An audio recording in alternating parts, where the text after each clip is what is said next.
Overview for Ezekiel. Purpose.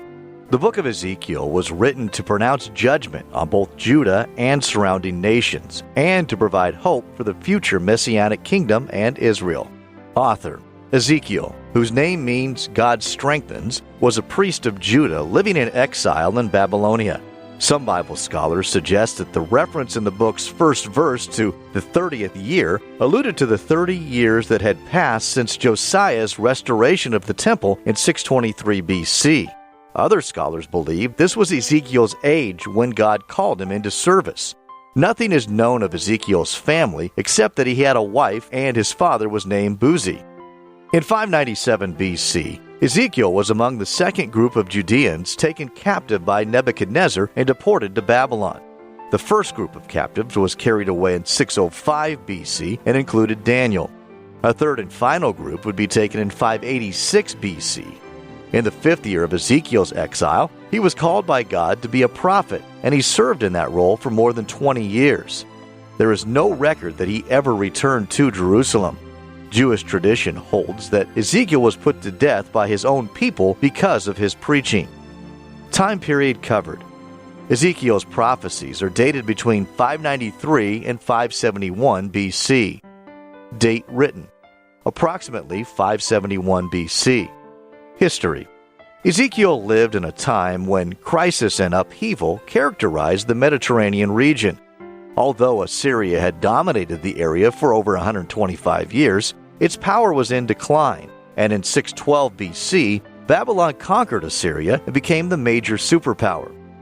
The Babylonians invaded Judah in 605 BC.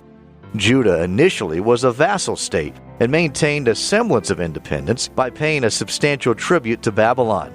However, King Jehoiakim discontinued payments, and in retaliation, the Babylonian king Nebuchadnezzar sent an army against Jerusalem in 597 BC. Ezekiel, along with some 10,000 of the most prominent men of the country, were among those carried into exile at that time. The conquest that led to Ezekiel's captivity is described in 2 Kings 24, 12 through 16. In 586 BC, following the final revolt, the Babylonians destroyed Jerusalem, and Judah ceased to exist as an independent nation. Many of the remaining people were taken captive to Babylon. Some fled to Egypt, and others stayed behind in the decimated land. The Israelites who stayed in their homeland struggled to survive, but most of those in Babylon had a degree of freedom. While some were enslaved or imprisoned, many were allowed to settle and live as they pleased in their new country. Ezekiel was among that number. Setting. The Chebar River, where Ezekiel received his prophetic commission, is thought by most Bible scholars to be a canal of the Euphrates River located southeast of Babylon near the city of Nippur in present-day Iraq. It possibly was a place of prayer for the exiles. The book of Ezekiel references this river 8 times. According to Ezekiel 3:15, the prophet's home was located in Tel Aviv, where a great number of the exiles lived. Some of his prophecies were given from that location. For example, Ezekiel 8:1. He was married until the death of his wife, recorded in Ezekiel 24:18. The fact that elders of the people came to consult with him indicates that he was respected within the community of exiles. See Ezekiel 8:1, 14:1, and 20:1. Unique characteristics. Unlike other prophetic books, the book of Ezekiel unfolds in chronological order, beginning with the prophet's call to a prophetical ministry.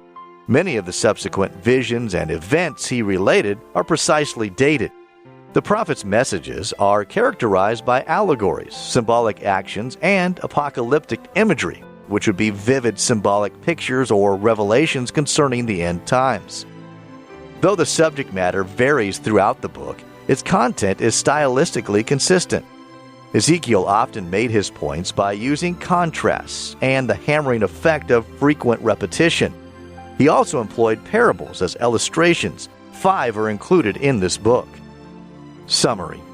The book of Ezekiel contains 48 chapters and has 4 main sections. The first section, chapters 1 through 3, focuses on the call of the prophet. The second section, chapters 4 through 24, pronounces judgment on Judah and Jerusalem and was written prior to the fall of Jerusalem. Section 3, including chapters 25 through 32, is a series of messages of judgment against 7 foreign nations.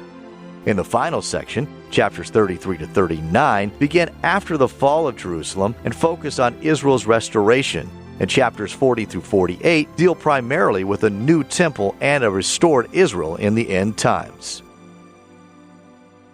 Ezekiel. Chapter 4.